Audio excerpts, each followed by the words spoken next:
Brought to you by Coffee Club, where leaders come together for conversation and powerful outcomes.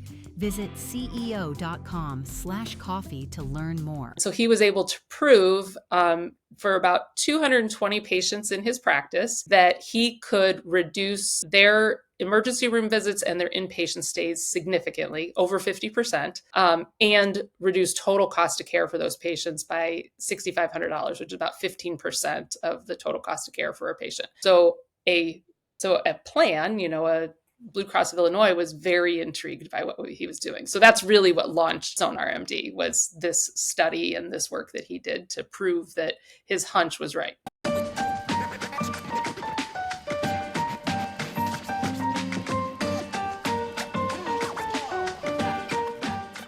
Beth, thank you so much for coming on the show.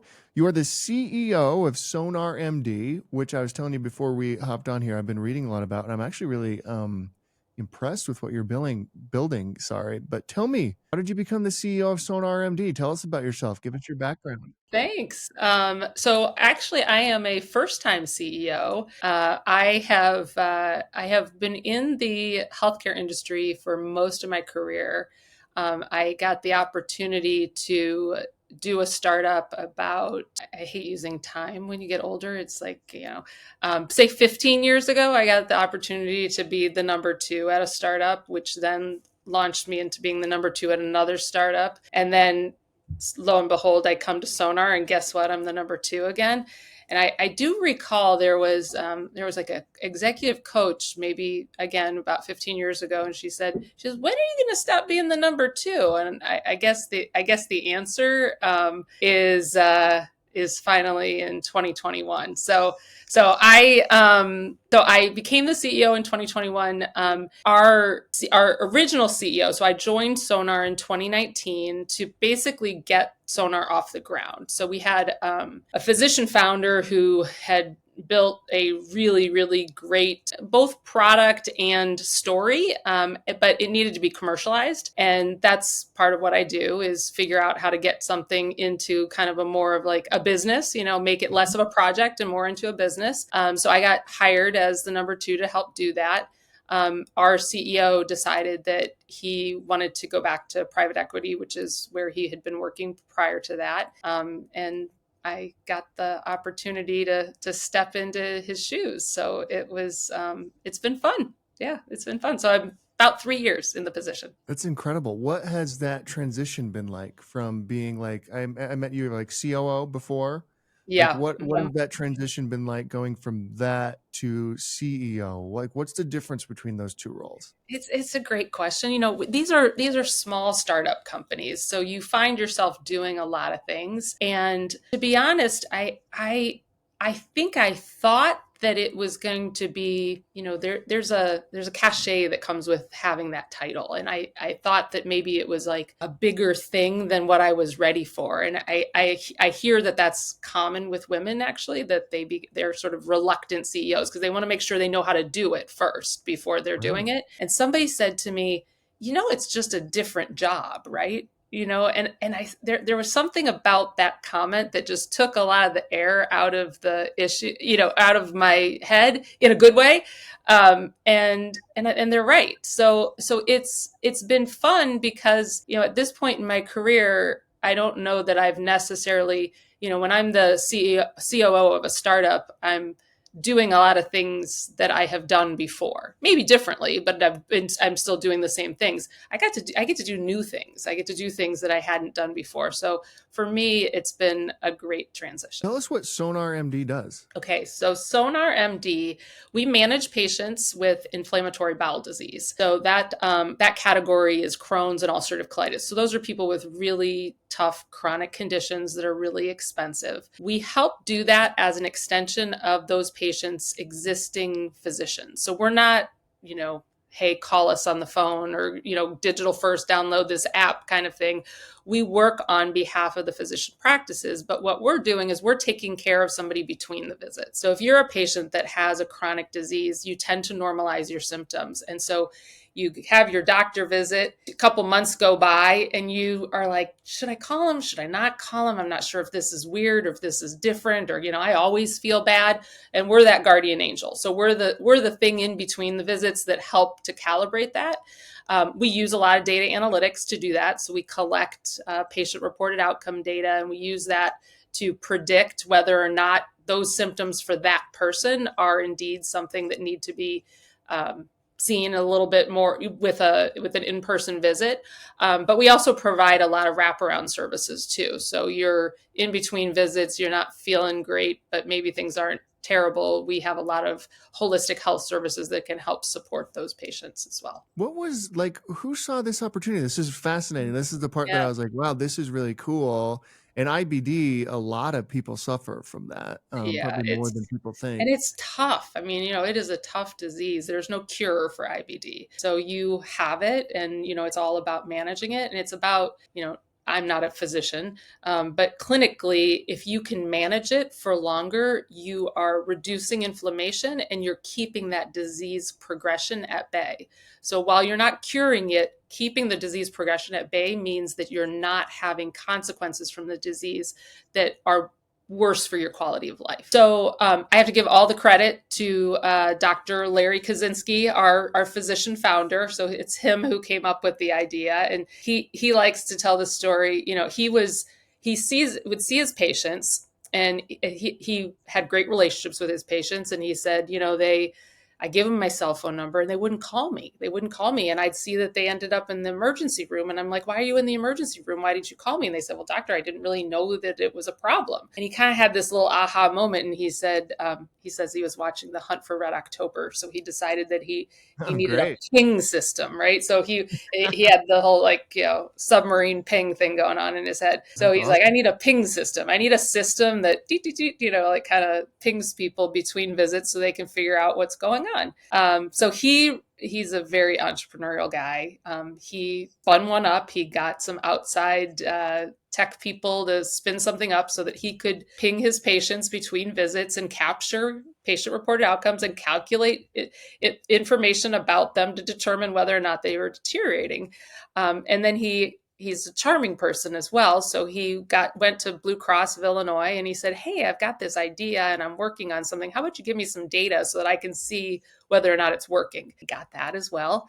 And so he was able to prove for about 220 patients in his practice that he could reduce their emergency room visits and their inpatient stays significantly, over 50%, and reduce total cost of care for those patients by $6,500, which is about 15% of the total cost of care for a patient. So a plan, a Blue Cross of Illinois was very intrigued by what he was doing. So that's really what launched SonarMD, was this study and this work that he did to prove that his hunch was right. So what does a typical day look like for you now? I thought of that question in general, and I wonder if people answer it this way for you a lot, which is there is no typical day, right?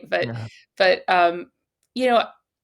working in a startup, and working with a smaller team and or a team that's matrixed, or we have a lot of contract people that we use for different expertise, means you have to kind of reset your day on a daily basis. You have to kind of think, okay, what's the most important thing today? Because it might not be the same thing as the most important thing tomorrow. And I spend a lot of time also calibrating and making sure that everybody is working on the right things, because scarce resources mean you're not going to be able to ever work on everything. So you got to make sure you're working on the right things. So my typical day is a lot of check-ins with various people, obviously my direct team. I spend a lot of time on sales. So I spend a lot of time with my salesperson, but also contributing to the sales process, because that's really important. And right now, my typical day also includes working a little bit with my board and investors, because we're in the process of raising a little bit of money to kind of further our mission.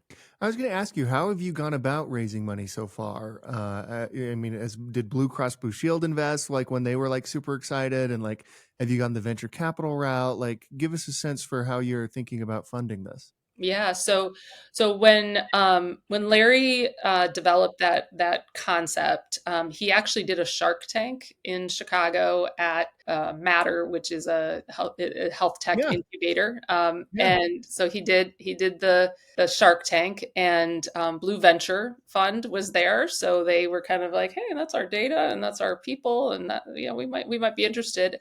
And another organization called Arboretum Ventures, which is out of Ann Arbor, Michigan, who also is an early stage health tech investor. So the two of them jointly came to the table. So they came in with a seed and Series A funding back in 2018, I believe, and then that's what launched the whole team. They have stayed as investors.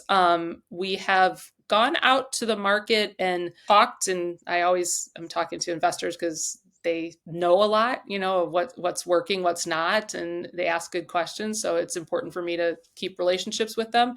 But to date, all of our existing investment has come from internal investors from the team that we have. Oh, that's incredible. Yeah. And how are you thinking about AI, and how has that changed the product and the overall, growth of the company?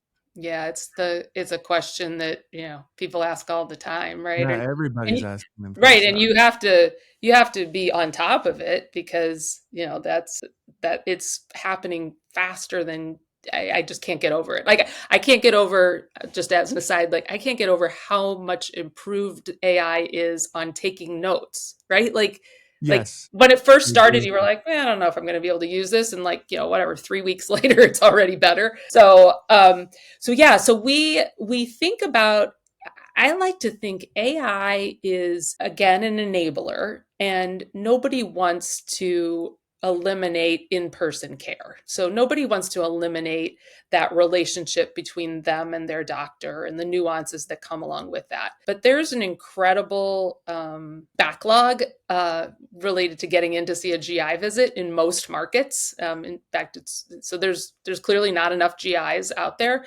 So if AI can help streamline the process so that people don't have to get in to see an in-person GI physician as frequently, that's excellent, and a good outcome for the patient. In our world, there are some simple things that we're integrating in. So when we collect data between visits, we're collecting a lot of information, and people tend to, if you open the door, people tend to give you a lot of information. Some of it's relevant, some of it's not relevant. The physician is like, thanks, but I don't want to read somebody's health diary. I need it boiled down for me. So we're looking at AI to boil that information down. It's kind of likened to meeting notes in a way that really pulls out the most important pieces of information for the physician at the right time. I wonder, like, as you're talking about the difference in changing from COO to CEO, like, I imagine one of the differences is you're now responsible for the culture of the Yeah. company and Mm-hmm. setting like that tone. So how have you thought about building culture?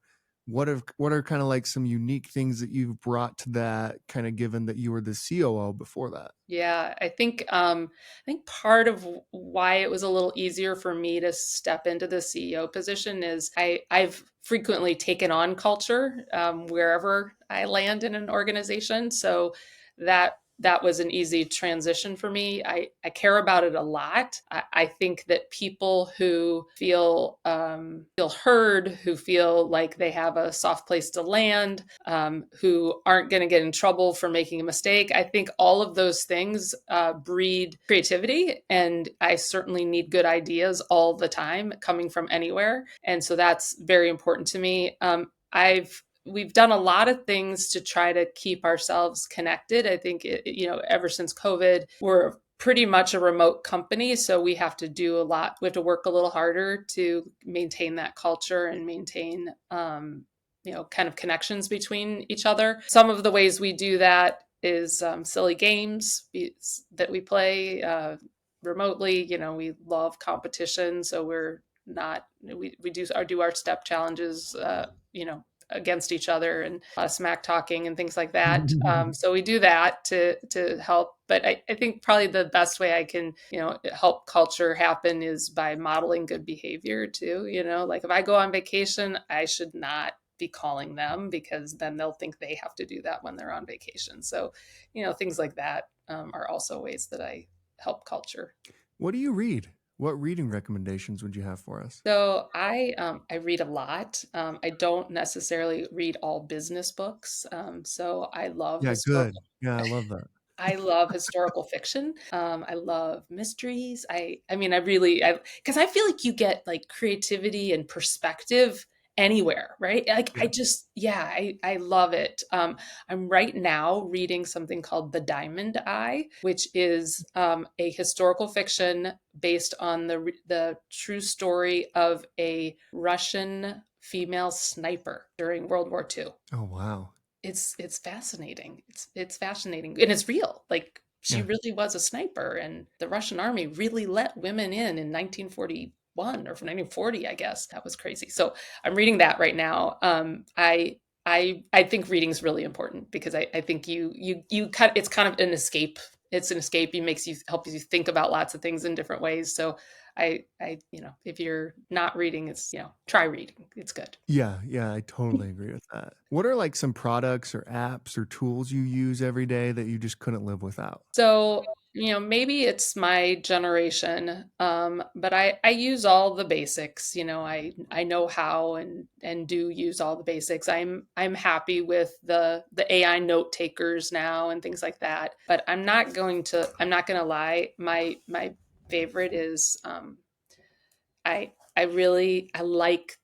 like writing things down. I like writing things down so that I can draw arrows. I like having a kind of diary of what's gone on. So sometimes it's not much, but like it's then if I need to look back, I kind of have a little bit of like a placeholder. So it's not an app, but I do love my spiral bound little diaries that I keep. I love that. Yeah, I love writing. There's I something about do. like writing and keeping that out, and you're like thinking as you write rather than, yeah, Yes. there's something kind There's of something beautiful about about that, like the actual like writing. Yeah, there's something. I don't know. And I was a consultant right out of business school, and most of my job in those early months was taking a lot of notes and taking them that. really well. And I had little tricks of like, if there was an idea that I wanted to remember, I'd put a big I in a circle, and if there was a to do, I'd put a big T in a circle. And do you know I still do that? Like That's so so there's cool. things like that like, yes, I could move it to Evernote or somewhere, but I don't. Have you heard of or ever tried Remarkable? That like writing, it's like it feels like you're actually writing on a notebook, Oh, I know what you're but talking then it about. saves it. And yeah, I've been using that lately, and it's pretty Oh, cool. It's not exactly the notebook still. There still is something cool about that pen and seeing the color yes. and all that type of stuff. But it's they're getting there to the point where you'll be able to save all of that online too, which is really Oh, cool. I'm good. I may do that, because you're right. Because didn't they make some enhancements Yeah, so that they it came out felt with a more like writing yeah. versus like the slipperiness that you feel when you're doing on a pad, right? Yeah, the first one wasn't that good. I tried that one too because again, I love like the writing piece more than Yeah. anything. But the Remarkable 2 is really now they need to sponsor this podcast because we've just talked about them so much. But yeah, it's really interesting. It's really cool. How do you stay grounded? How do you focus on mental health for yourself, for your employees? I know that's a big deal. Particularly, we saw it like it kind of explode during the pandemic Yeah. with loneliness and things like that. And I'm not sure that we've solved it since. How are you thinking about it? It is hard. Number one, you have to think about it. You have to like be deliberate and intentional, so that it doesn't get past you. I think that's a common, say, achiever kind of thing, is like, oh no, I'm fine. I'm fine. I'm fine. I'm fine, until you really aren't. And so you have to kind of stay on top of it even when you don't feel fine. I do mindfulness work. So I am a big lover of the like 3-minute breathing and those sorts of things. I do that. That's a very grounding activity. I think one of the things I've really also do to keep myself sane is ask for a lot more help than I used to. I think Hmm. getting into the CEO role, but also maturity, you realize like there's a lot of people that can help you and give you advice. So I do ask for help and try, really hard to, have a coffee with somebody every other week or at least once a month, so that I'm kind of regrounding myself with somebody who can say, that's kind of crazy, right? It's like sometimes you get in your head, and then you just need somebody to reset you. So I do those things, with the team. It's hard. You have to keep your pulse on them, and you have to have that door open so that if one person isn't telling you, somebody, their friend is, and they're saying, hey, listen, the vibe's not good right now. We need a reset. Right. Yeah. Yeah. That's a good point. So 2024 was an interesting time, right, to be running a business. The economy was super weird. Some industries were doing really well. Some industries, like, it felt like you were in a major recession, and maybe we were in some of those industries. It's like just really fascinating the way it all shook out. And then there's uncertainty with the election, at least in the United States. But there's elections, 2025 elections around the country, around the world that were going on too. So there's some uncertainty there. Yep. How did you manage that uncertainty, and how are you thinking about 2025 now that there's a little bit less? Like, we kind of know what to expect. Not like you can expect anything, Yeah. but how are you thinking about it? Yeah, in a way, I've had friends ask me, too, like, well, how do things impact you? And in a way, the idea that we're in healthcare means that we're a little shielded from some of the variation, I believe. The ability to get capital and to get capital at the rate that you want to get capital at is not shielded, but Mm-hmm. the business of taking care of patients better at a lower cost, that is relatively shielded. How it plays out will be different based on the priorities of the administration. So, if less funding goes towards their CMMI, which is, the Medicare and Medicaid innovation, there are some alternative payment models that kind of sprouted from there, and we might be appropriate for an alternative payment model. Like, that's, alternative payment model Right. is essentially, paying paying a different way for a bundle of services. And so we might be appropriate for that. And if that gets less funding, those opportunities might not be available to us. But right now, we're mostly working with the commercial market. And I would say from a business standpoint, we won't see much change. But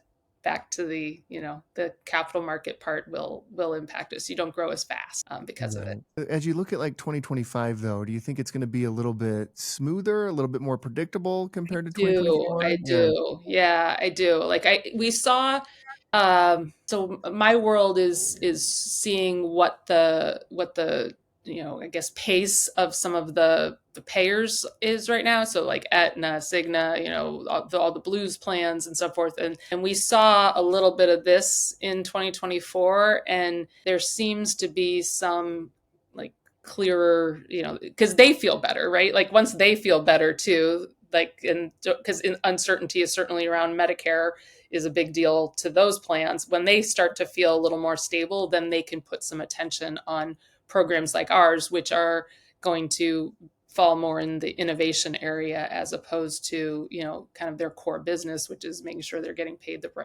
appropriate amount for their Medicare patients. Yeah, that's fascinating. The healthcare part of you, like, you have to think about the overall economy, then you got to think about that sector, which is such a big sector within the United It's States. It's huge. It's fascinating. huge. And we need to do lots of things to reduce cost of care, period. Like, we Yeah. we do.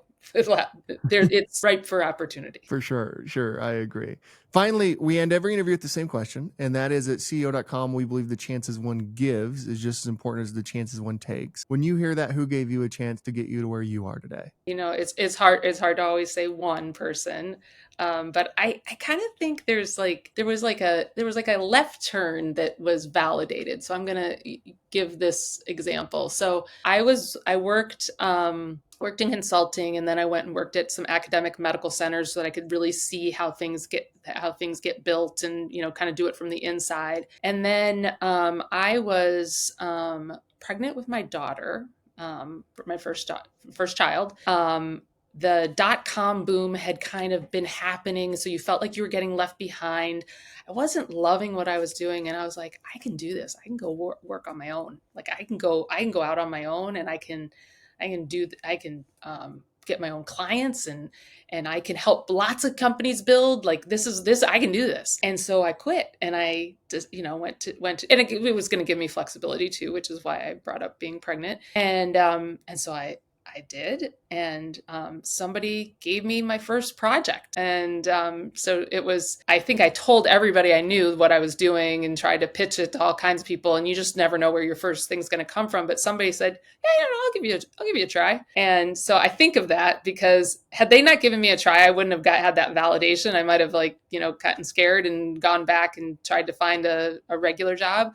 I ended up consulting for myself and doing lots of projects for companies that were trying to get off the ground for 5 years. So I did this for 5 years. And my last one was my last project was the company that gave me my first shot at my first startup. So it was that transition that kind of got me going. And so I think that's the one I'll give a shout out to. That's awesome. Beth, thank you so much for coming on. Congratulations on everything you're building. It's really cool.